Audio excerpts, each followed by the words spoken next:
Chapter 14. You're woken by the noise of an airship overhead. Wrapping yourself in an itchy blanket, you crawl to the window and peek through the curtains. The sun has not long risen, and its golden light flashes against an airship descending to the school.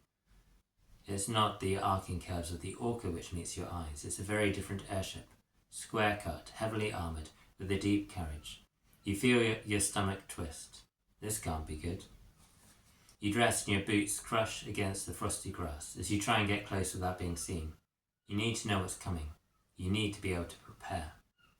Hiding behind a bush, you see the heavy loading bay doors descend to the ground with a loud creak. You hear it first, the clanging sound of metal against metal as something huge moves inside the airship. Clang, clang, clang, clang. It comes into view. It's a giant metal figure, a robotic walker, an exoskeleton, a battlesuit 15 feet tall, and inside the glass dome at the head of the mech, the unmistakable face of Droot.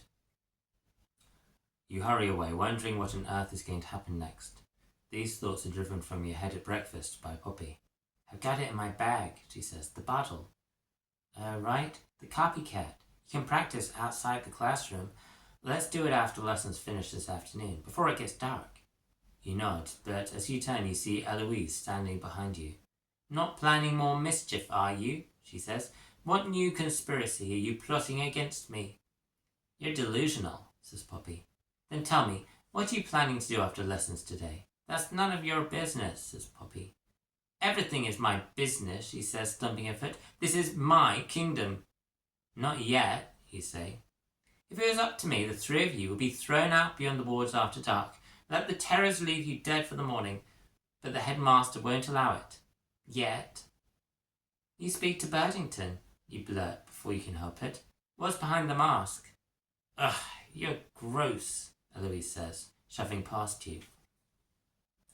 In your control practice lesson, you feel a chill spread across your skin as you see next to Mr. Wells the spindly figure of Droot. "We have a guest today," says Wells. "Many of you will be familiar with Dr. Droot. She is here today to give you some important information, and you may see her with her new toy around the school." "The fully mechanized battle armor is hardly a toy," says Dr. Droot, clicking her tongue. "It's our newest weapon." "A weapon? Hardly suitable for a school. All of you children, you're here to become weapons. Now listen." "Quiet to the back," says Mr. Wells. "You'll want to hear this. It's now 3 days until the awakening ceremony, when the shadows injected during the procedure will become awakened. On that day, you'll be moved back to the facility on the Nez to undergo this transformation. It'll be the most important day of your life. Forever after, you'll be a dark mage. I trust that these candidates are suitably prepared, Mr. Wells." "They'll have their final control practice tomorrow," says Mr. Wells. "They will be ready." "I'll make sure of it," says Droot. "And if there are any for whom it would be unsuitable to proceed to the awakening, I will be here tomorrow to provide examination and, if necessary, escort any dangerous students to the liquidation chamber, where their shadow will be cut away." "You?" says Wells. "It's hardly your jurisdiction." "The headmaster has agreed," says Droot, turning on her heel and leaving before Wells can make a reply. "Oh no," you whisper to Oban. "We definitely have to do something very soon." The bells chime out 3 o'clock, but before you meet Poppy and Oban, you race to your room to get changed. You're not conjure shadows in primrose yellow if you don't have to, even fake shadows. It must be black. You meet Poppy and Oban on the path that curves by the marshes on the edge of the school grounds. The sun is low in the sky, even at 3:30. "No one else comes here," says Oban, pointing at the bird's hide beside the reeds. "They say some of the sixth formers canoodle in this place," says Poppy. "That's just a rumour," says Oban. Inside, the hide is musty and dark, filled with the smell of rotting reeds and damp wood.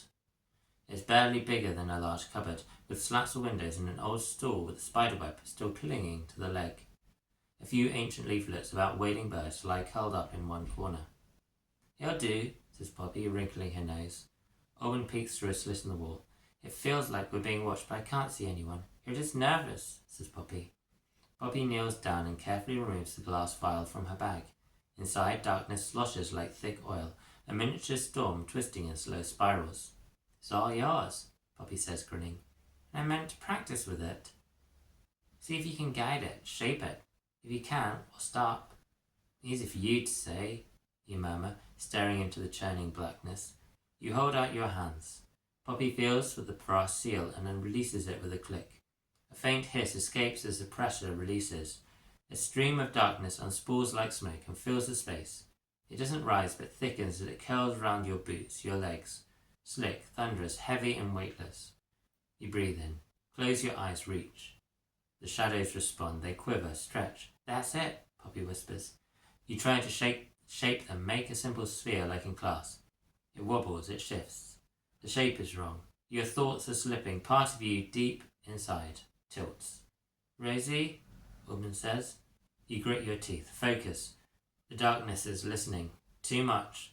It's inside your head now, humming, pulsing, picking through memories like fingers rifling through drawers.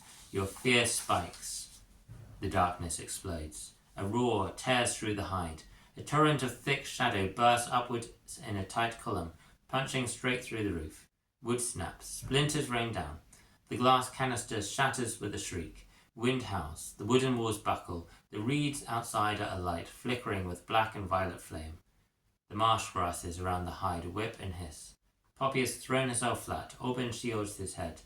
You stand in the centre, breathing hard, surrounded by floating shards of broken copycat. All is still. The smoke begins to lift. Your heart pounds. Then, footsteps. Amidst the destruction, you see a figure in the distance running away. Was that, says Auburn. Princess Eloise, you say. The flounce of that silk dress was unmistakable, the ringlet shining in the late afternoon sun. She's going to tell on me to Droot. She'll know for sure that I have no control, and they'll eliminate me. It has to be tonight, says Poppy. You have to escape now. Well, you still have a chance. But you'll barely have enough time to reach North Cove and hide there before sundown, says Auburn. I'm not going to the town, you say, looking at their shocked faces. I thought about it. They'll find me soon enough in North Cove. I have to do something different. You mean, says Poppy. Go where they'll never look, you say. Go into the wilds. But the terrors, after sundown, they'll get you, says Auburn. At this point, I'd rather chance my luck evading the terrorists than have the certainty of the Empire's grip, you say. And I don't have time to argue about it. I'm not going to be able to persuade you, am I? Says Auburn, sighing. Our packs are ready in the shed. Poppy, sorry, I didn't get anything prepped for you. I didn't actually think that... You're not coming, you say. What? Says Auburn. Yeah, what? Says Poppy. You'll need someone with you. Maybe I do, you say, but what I need more is time. Both of you. You have to cover for me, so they don't realise I'm gone until I've had a chance to get far away. What shall we do? Auburn asks. Look at my room. Pretend I'm not there. Lead them on a wild goose chase around the school. Make them think I'm hiding from them but haven't left the school. Anything. With the two of you, you can make as much chaos as you can. Of course we'll do it for you, says Poppy. You're trembling as you flap with the straps of the rucksack in the musty shed. You try to breathe. You stand by the footpath that leads out of the school grounds. Auburn and Poppy stand there staring at you. Don't die, says Poppy. I don't know when we'll see each other again, says Auburn. When all this is over, I'll find you, both of you, you say. But the taste of death hits your stomach and impels your feet, and you turn, walking out of the school, into the marsh.